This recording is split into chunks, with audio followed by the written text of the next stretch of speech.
回の動画は一問一答みたいな感じの動画に、一問一答じゃないけど、簡潔にいろいろ聞きたいと思います。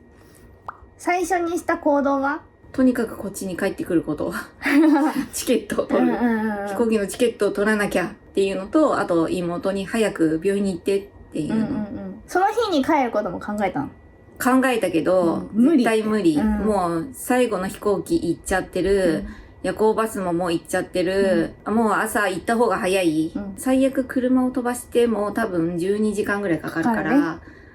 当日、誰と関わったか。当日は電話でお医者さんだけ。その次の日はこっちに帰ってきた。こっちに帰ってきた日は、警察の人と電話で話して、病院の人と看護師さんと私の友達も付き添って、次の日もね、付き添ってくれたので、ちょっと旦那がいない私を多分、気遣ってくれて、一緒に行ってくれたので、あとマンションの人が、警察が来たっていうので、何が起こったのって言って管理人さんに言われたぐらいかな。娘が事故に遭ったと聞いたとき、どう感じたか？大したことないと思うじゃない。まあ、いたずらだと思ったらしいし。そう、いたずらだと思ったし、事故っていろいろあるから、大したことないんだろうなって思ったけど、もうなんか心配だった。なんか細かいことを早く聞きたいなと思った。事務的なことで、やったこと、警察、病院、弁護士、加害者、職場とかいろいろ。まず、土曜日だったんだよね、事故が。で、職場に月曜から行かなきゃいけないの分かってたから、連絡しなきゃって思って、たまたま、ホームページで見たら分かるようなところに勤めていたから、ホームページ見て、電話番号を調べて、誰々の母ですがって言ったら、向こうは、なんでお母さんからかかってくんだみたいな感じだったのね。普通、だって本人からそうだよね。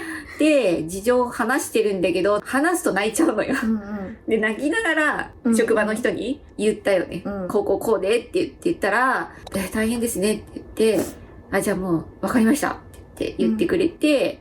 私、いろんなところに勤めてたんですよ。1箇所じゃなくて。3つだよね。3つ。3箇所に勤めてて。覚えててよかったと思った、名前を。そうだよね。すごくない？日曜日なのに電話繋がったの？全部。繋がってない。月曜の朝だね、じゃあ。朝一だね。次の日に警察に来てくださいって言われたのかな。警察署に。で、いろいろなんか書類書いた、ちょっと覚えてないんですけど、書類を書きました。その時、向こうの加害者の方に、うちの、名前と電話番号と住所教えていいですかって言われて、どうぞって言って教えました。逆に向こうの加害者の住所と電話番号と名前も教えてもらいました。その時はそれで終わったかな。じゃあ、弁護士さんはどのタイミングで、どうやって見つけた？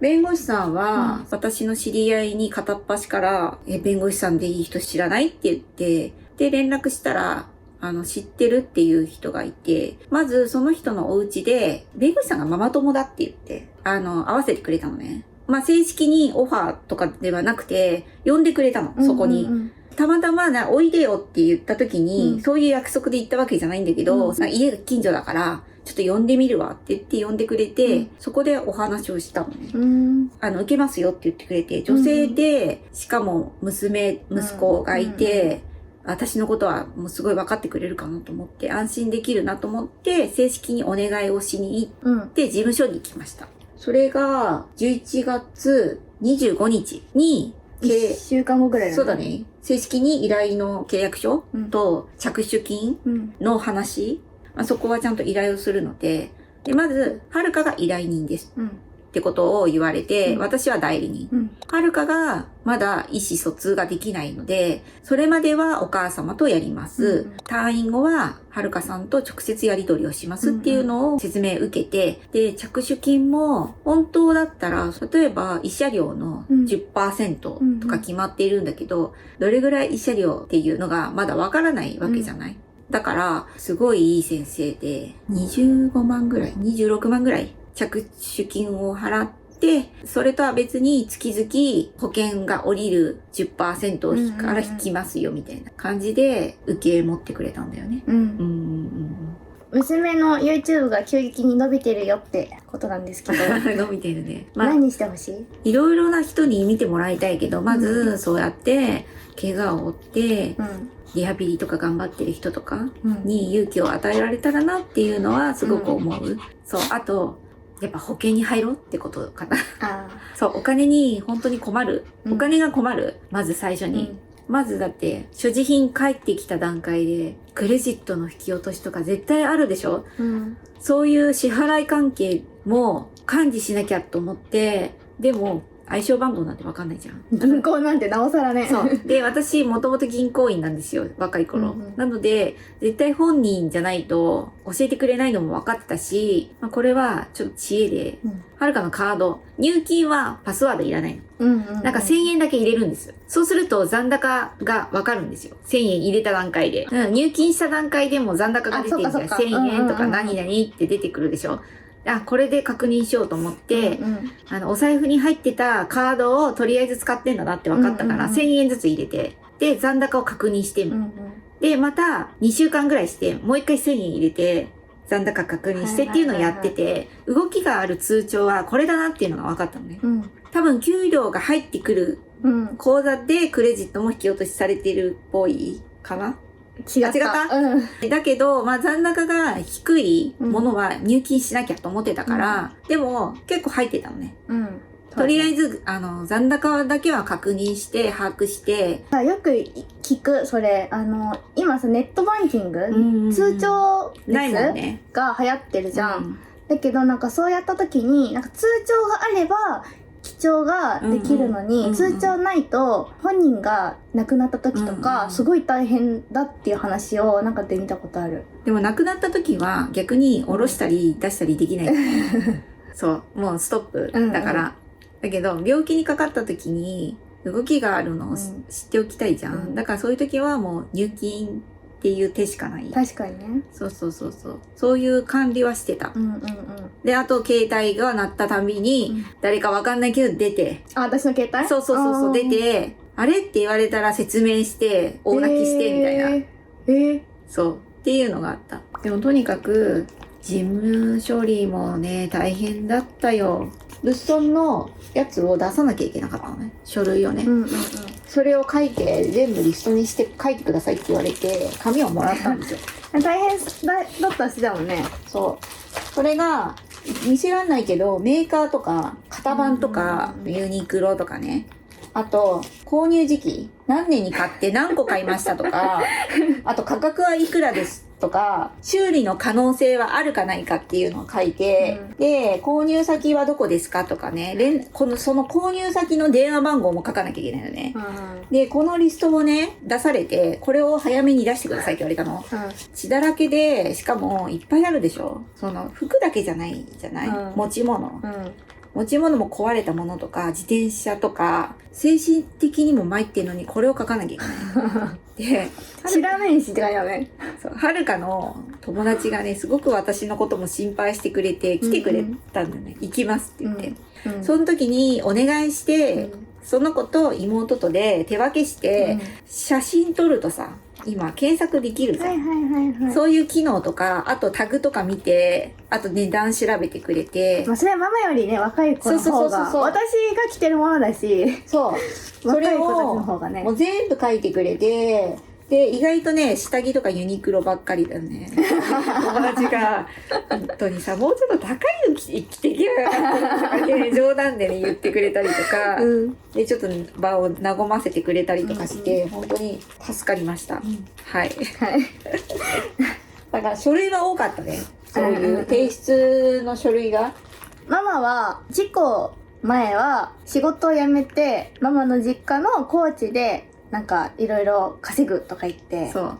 年も年なので、両親も、私自由にしてもいいかなって言って、娘たちに言ったら、いいよって言ってくれて、自由に生きていいかなって言って、四国の方で仕事しようと思って仕事を辞めました。それが2022年の4月とかなんだ。で、すぐ事故して、ちょっと向こうでさやることがあるから、こう行ったり来たりっていう時が多くって、今は完全にコーチはちょっと一旦置いといそうて、こっちに戻ってきてるじゃん完全に、でこっちで仕事もしてるじゃん、また春とかが、治療も終わって、いろいろ全部一件落着ってなった後に、またコーチに行きたいか行きたいか行きたくないかだとどっちの気持ちもあるんだけど、まず親が年を取ってきてるでしょ、こっちに呼べないんだよ。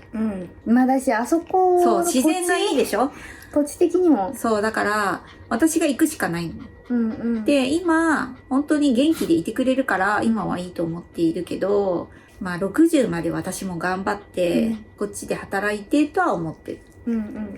はい、じゃあ最後に支える家族として、家族や親ができる一番の支援って何だと思いますか？とにかく安心して治療に集中してほしいから、正直金銭面だったりとか、まあお金が一番だと思うので、いろいろかかってるから、精神的なものはさ、当然なんだけど、お金が安心材料ではあるから。それはそうだよ。お金がないと何もできないよね。治療ができないからね。そう。だから、お金なんだけど私貧乏なのね。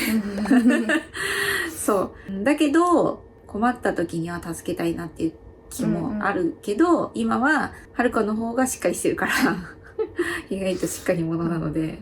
私の方が稼いでるしね。まあ、これから先かな。なんか困った時があったら何でも言ってって感じではあるかな。じゃあ似た経験をしている人に何か伝えたいことはあります？被害を受けた本人ではなくて、そのなんかそばにいる人っていう立場。病院の先生を信じるしかないんだけど、病院探しも実は大事だなっていうのがあったし、リハビリするのも本人が頑張んなきゃさ、できないし、周りはさ、見守るしかできないんだよね。で、あんまりガミガミ言うと、それもかわいそうだから、もう本人に任せて信じてあげるみたいなものと、あと、病院選びも、最初の運ばれたとこは本当にすごい、脳に関しては、形成がね、弱いとこで、顔の方の治療ができなかったんだよね。で、それも結構曖昧にもう退院だよ的なね、こと言われて、結構、もうちょい怒って、すごい、そりゃそうだよね。説明もされてないもん。女の子に対してさ、顔のことはさ、もういいでしょ的なさ、ニュアンスで言われたらさ、脳の治療だけですかみたいな感じになるじゃない？しかもさ、若いさ、綺麗な先生がさ、そんなこと言うんだよ。それは怒るよね。精神的にも参るし、私も知り合いに聞いて、どこの病院がいいかなとか、聞いたし、本人もネットで調べたり、みんなで調べて、本人が元に戻りたいっていう意思があるんであれば、それを応援する。正直生きてんだからそこいらなくないって思う人もいるかもしれないんだよね。だって、まだ27だよ。まだ半分も生きてないんだよ。当時は25だしね。そう。もう私ぐらいの年齢だったらさ、別にさ、脳だけでいいかな。辛い治療を思うんだったら、もう終わりでいいですって言いたいかもしれないけど、もうそうじゃないじゃん。本人が治したいんだったら、元に戻さないと、本当に治療を頑張ってる人に陰で支えるしかできない。かなって。あと、回復力もすごいなっていうのも感じたから。なので、希望を持ってほしいかなって思います。はい。じゃあ以上ではるか先生と母とベロでした。バイバイ。